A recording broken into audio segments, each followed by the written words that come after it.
नमस्कार. तर लक्ष्मीच्या पावलाने महासंग्राम भाग 2 मध्ये आज आपण पाहणार आहोत की राहुल पूजाला पकडण्यासाठी अंधाऱ्या खोलीत गेलेला असतो. तेव्हा बोलतो की पूजा बाद झाली ही पकडापकडी. आता तुला कळेल राहुल काय चीज आहे. तेव्हा तिथे कला असते आणि राहुल चकित होऊन बोलतो की तू. कला बोलते की आता तरी तुझ्या काळ्या धंद्याची स्वतःहून कबुली देणार आहेस की नाही. राहुल बोलतो की काय कबूल करायचं आहे, सांग ना काय केलं आहे मी. कला बोलते की काय केलं आहे. चांदेकरांच्या बिझनेसमध्ये इतकी वर्ष पैशाची अफरातफर करतोयस तू. त्या गौरव परांजपेशी हात मिळून आपल्याच कंपनीतले हिरे चोरलेस. तुझ्यामुळे खोट्या हिऱ्याचे दागिने त्या सडाकडून पाठवले गेले आणि तो आरोप चांदेकरवर झाला आणि म्हणून त्याला अटक झाली. ते एवढं सगळं. राहुल हसून बोलतो की आठवतं आहे ना मला तो दिवस. खरं खूप कमाल दिवस होता. माझ्या आयुष्यातला, माझ्या डोळ्यासमोर तो ग्रेट अद्वैत चांदेकरला पोलीस घेऊन जात होते आणि एवढं बरं वाटलं ना. यावर कला बोलते की भाऊ बोलण्याच्या लायकीचा नाही आहेस तू राहुल. का इतका खालच्या थराला गेलास. चांदेकराने असं काय वाकडं केलं तुझं की तू त्यांचा एवढा द्वेष करतोय. तुला एवढं प्रेम दिलं, लहानाचा मोठा झालास ना चांदेकराच्या घरात. राहुल चिडूनच बोलतो की गप. चांदेकरांच्या घरात अद्वैतने आणि सगळ्या चांदेकरांनी मला नेहमी उपर असण्याची जाणीव करून दिली आहे. मी कसा त्यांचा वंश नाही आहे यांची जाणीव करून दिली. मी कसा त्यांच्यात फिट होत नाही याची जाणीव करून दिली सतत. एवढंच नाही ग. मला सांग, सगळा बिझनेस आबांनी फक्त अद्वैत आणि सरोज मामीच्या हातात का दिला. मला का नाही दिला. मी होतो ना त्या सगळ्यात. सरोज मामीचा मग माझा काय, मला काय मिळणार आहे. कला बोलते की गैरसमज झाला आहे तुझा राहुल. चांदेकरांनी आणि घरातील प्रत्येकाने तुझ्यावर आणि रोहिणी मॅडमवर प्रचंड प्रेम केलं.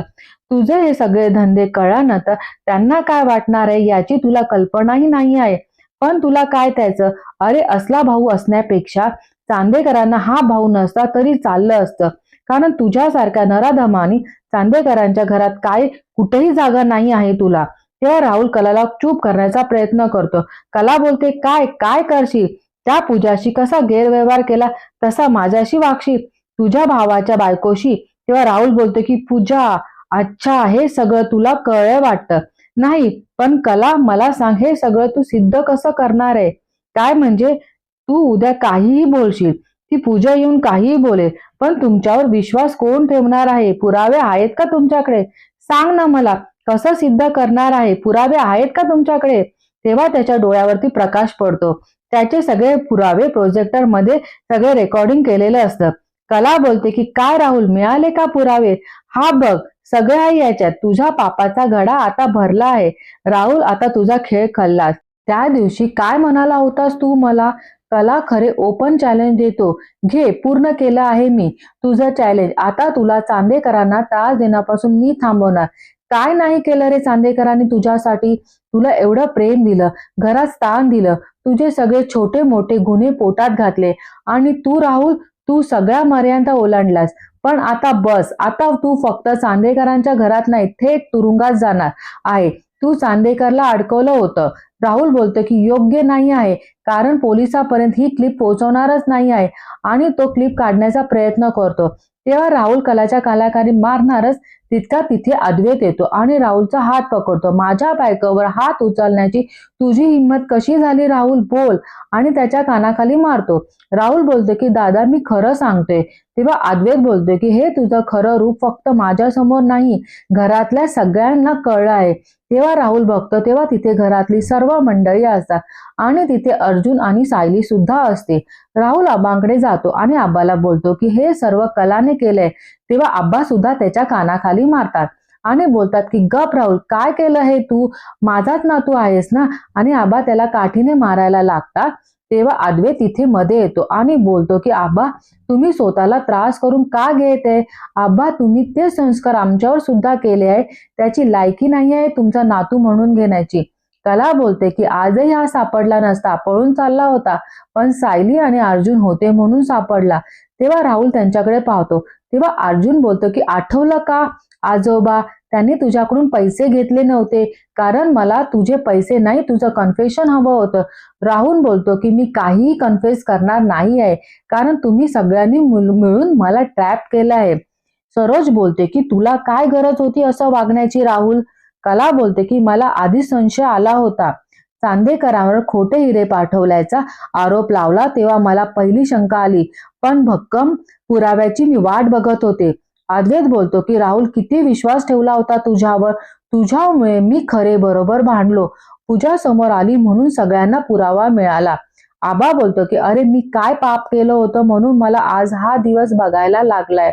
अनामिका बोलते की मला लाज वाटते की आपल्या घरी हे सगळं होतंय. कला बोलते की प्लीज तुम्ही कोणीही त्रास करून घेऊ नका. हे जे काही घडलं आहे ते तुमच्या कोणाचा काहीही दोष नाही आहे.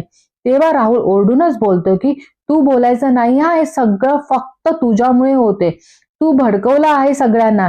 मी तर आधीपासूनच तुझ्या डोळ्यात खुपत होतो ना, म्हणून आग येते सगळा माझ्यावर, कळतंय मला. अद्वैत बोलतो की राहुल सगळ्यांनी हा व्हिडिओ बघितला आहे आणि अजून तू हेच म्हणतोयस, आता तरी खरं बोल. राहुल अडखळतच बोलतो की नाही दादा, हे सगळं खोटं आहे. खरंच म्हणजे खोटे व्हिडिओ बनवतात.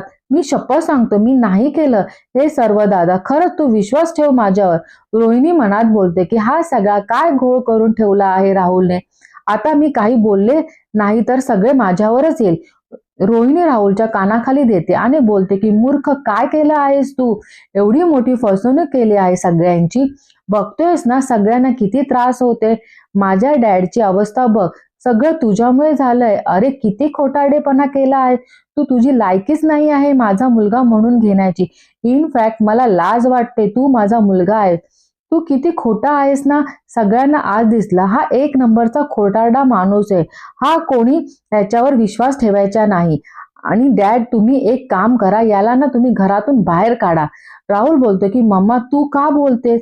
हे सर्व मी नाही केलं. हे सगळं आरोप खोटे आहे माझ्यावर. मी खरंच सांगते मी नाही केलं आहे. कला बोलते की हे खोटे आरोप नाही आहे राहुल. पूजा सुद्धा तुझ्या विरोधात साक्ष द्यायला तयार आहे. इतका किळसवाना वागलाय तिच्याशी. आणि कला तिला आवाज देते. पूजा तेव्हा ती तिथे येते आणि सर्व घडलेला प्रकार सगळ्यांना सांगते. कला बोलते की राहुल तुला लाज नाही वाटली असं सगळं वागताना. नैना चिडूनच बोलते की बस झालं. हे जे काय चाललंय ना ते तुझं, आता ते बस कर. माझ्या नवऱ्याबरोबर वाटेल ते बोलायची हिंमत कशी झाली ग तुझी. तुला तर मी आता नैना कलाच्या वरती हात उगारत असते तेव्हा कला तिचा हात पकडते. कला बोलते की नाही ताई, तू माझी मोठी बहीण आहेस. मी चुकले असते तर मला मारण्याचा पूर्ण अधिकार आहे आणि मी हे निमूटपणे मार खाल्ला असता. पण आज चूक राहुलची आहे. तो एका स्त्रीच्या अब्रूशी खेळला आहे आणि या गुन्ह्याला माफी नाही. ताई तू एक स्त्री म्हणून तू दुसऱ्या स्त्रीच्या पाठीशी उभं राहायला हवं. तुझ्या नवऱ्याला जाब विचारायला हवा. पण तू तर उलटच करते. अद्वैत बोलतो की आणि आज तू राहुलला वाचवू शकणार नाही आहेस नैना. अर्जुन बोलतो की मी आता पोलिसांना फोन करतो. राहुल गयावया करतो की अर्जुन मला पोलीस स्टेशनला जायचं नाही आहे. मला माफ कर.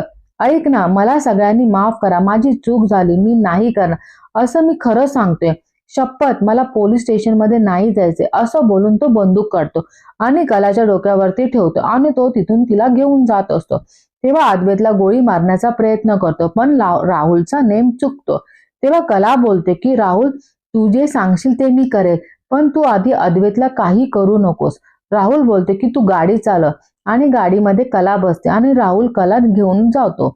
अद्वैत बोलतो की अर्जुन तू पोलिसांना फोन कर. मी त्यांच्या पाठीमागे जातो. अर्जुन बोलते की तू एकटा जाऊ नको, मी सुद्धा तुझ्या बरोबर येतो. तेव्हा अद्वैत अर्जुनला बोलतो की माझ्या फोनवरून खरेचा फोनचं लोकेशन ट्रेस करता येतं. आपण त्याच्या मागे जाऊ चल.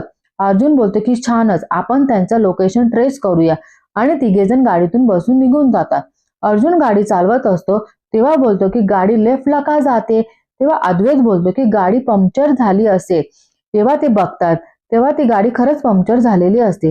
तेव्हा कला खटे बोलून सांगते की गाडी खराब झाली आहे. तेव्हा तो राहुल दुरुस्त करत असतो. तिथे महिपत येतो आणि त्याच्याशी बोलत असतो की मला माहिती आहे, कारण तुम्ही निघाल्यापासून माझ्या माणसाने तुम्हाला वॉच ठेवला आहे. महिपत बोलतो की तू एक काम कर, मी तुला एक पत्ता देतो, तिला तिथे कोंडून ठेव. सुभेदारांना बसू दे शोधत. तेव्हा दुसरीकडे अर्जुनची गाडी सुद्धा ठीक होते आणि ते सुद्धा जायला निघतात. तेव्हा अद्वैत अर्जुनला बोलतो की खरंच लोकेशन पल्वेंच्या इथे थांबलेलं दिसते. अर्जुन बोलतो की नेटवर्क गेला असेल, येईल परत. अद्वैत बोलतो की राहुलने गाडी थांबवली असेल तर खरेला काहीतरी करण्याचा प्लॅन असेल तर, आणि ते लोक त्या लोकेशन वरती जातात. अद्वैतला खरेचा फोन भेटतो. अर्जुन बोलतो की कलाचा फोन इथे सापडला, म्हणजे राहुलने तिला इथेच कुठेतरी आसपास ठेवलं असेल.